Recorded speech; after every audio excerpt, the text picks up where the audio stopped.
Halo, assalamualaikum warahmatullahi wabarakatuh. Ketemu lagi dengan Pak Adib pada pembelajaran dari anak-anakku. Hari ini kita akan belajar mengenal dan mencegah COVID-19.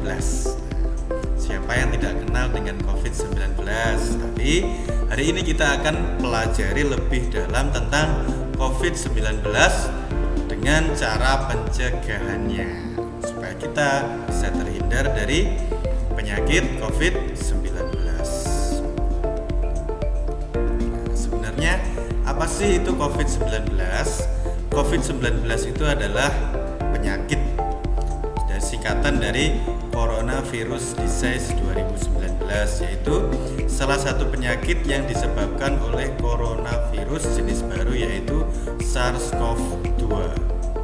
Penyakit ini menyerang pernapasan, sistem pernapasan kita. Nah, karena sesuai dengan tema kita tentang pernapasan, jadi Pak Adib sekalian bahas tentang COVID-19 ini. Ini bisa menyebabkan penyakit serius yaitu MERS dan bahkan sampai ke SARS, yaitu penyakit pernapasan yang parah. Virus SARS-CoV-2 yaitu virus coronavirus jenis baru yang ditemukan pada manusia sejak kejadian luar biasa yang muncul di Wuhan di Cina ya pada tahun 2019 lalu pada bulan Desember. Nah, sekarang itu disebut sebagai SARS-CoV-2. Nah, penyakit ini yang menyebabkan COVID-19. Wuhan, Cina, dan sekarang telah menyebar ke seluruh dunia menjadi pandemi, yaitu wabah penyakit yang menginfeksi atau menyebar ke seluruh dunia. Sungguh berbahaya virus COVID-19 ini. Apa saja gejala dari COVID-19 ini? Yaitu yang pertama yang bisa kita lihat yaitu demam sampai lebih dari 38 derajat Celcius, kemudian disertai dengan batuk pilek serta sesak napas, kemudian sakit tenggorokan, biasanya juga diiringi dengan badan yang letih dan lesu. Nah, itu yang nampak gejalanya, tapi ada juga gejala yang tidak nampak. Orang-orang yang tidak memunculkan gejala itu tapi juga terinfeksi COVID-19 disebut sebagai OTG atau orang tanpa gejala. Nah, bagaimana supaya bisa mengetahui orang itu positif COVID-19 atau tidak? Yang pertama yaitu biasanya orang itu akan melakukan rapid test. Rapid test ini dicek dari darahnya. Kemudian jika hasilnya reaktif akan dilaksanakan tes yang lebih lanjut lagi. Jadi jika orang itu rapid testnya menunjukkan hasil yang reaktif, belum tentu dia positif COVID-19. Untuk memastikan COVID-19 atau tidak, dilanjutkan dengan tes PCR swab ini. Dari tes ini bisa diketahui orang itu positif COVID-19 atau tidak. Penyakit ini sangat berbahaya, sekitar 80 penderita tapi bisa sembuh. Berbahaya penyakit ini terutama bagi siapa? Bagi orang-orang yang berusia lanjut, kemudian yang sudah punya riwayat penyakit seperti diabetes, tekanan darah tinggi, penyakit jantung, paru-paru, dan sebagainya. Nah, jika menyerang orang-orang tersebut bahkan akan mengakibatkan kematian. Ini yang berbahaya. Kalau kita terserang apa bisa menyebabkan kematian, Pak? Kita tidak tahu, kita tidak boleh coba-coba ya. Kita harus menjaga diri kita supaya terhindar dari COVID-19 ini, terhindar dari virus SARS-CoV-2. Penularan COVID-19. COVID-19 ini menularnya juga sangat besar, seperti flu ataupun seperti TBC. Menularnya terutama melalui droplet. Droplet itu apa? Cairan tubuh kita yang keluar misalnya dari batuk dan dari bersin. Selain itu juga bisa menular melalui kontak fisik seperti bersentuhan atau berjabat tangan. Selain itu menyentuh benda-benda yang ada virusnya, seperti menyentuh benda yang ada di sekitar kita, kemudian kita menyentuh wajah, masuk ke dalam tubuh kita cairannya, sehingga kita juga bisa tertular COVID-19. Jadi hati-hati, jangan sampai tertular. Karena penyakit ini sangat menular, maka petugas kesehatan pun juga harus melindungi diri dengan baju khusus atau APD.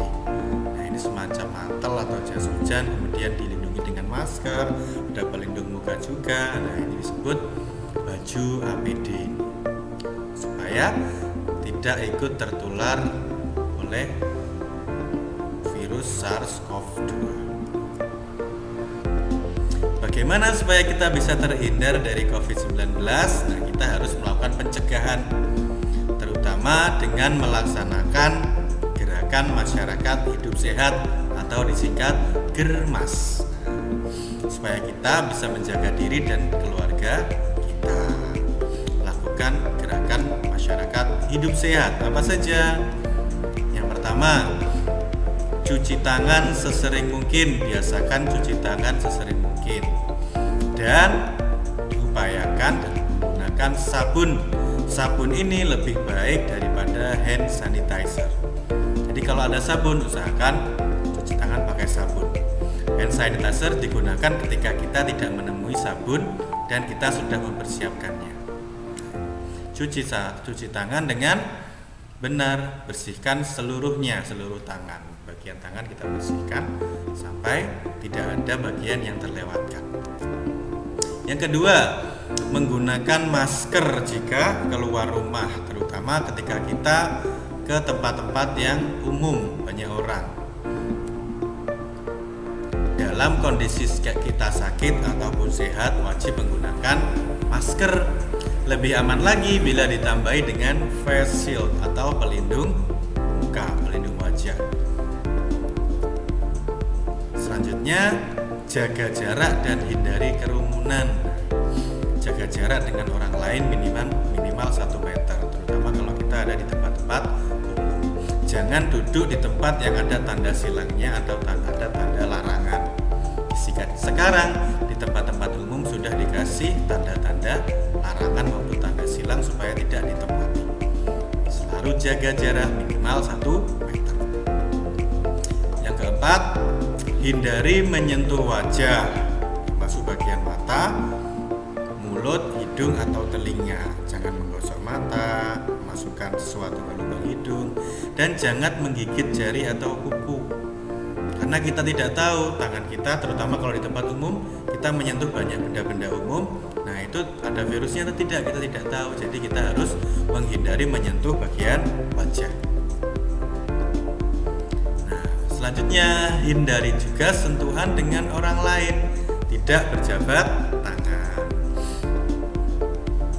Menghindari sentuhan atau jabat tangan bukan berarti kita takut, tapi kita juga ikut menyelamatkan atau melindungi orang lain. Belum tentu orang lain yang membawa virus, barangkali kita yang membawa virusnya.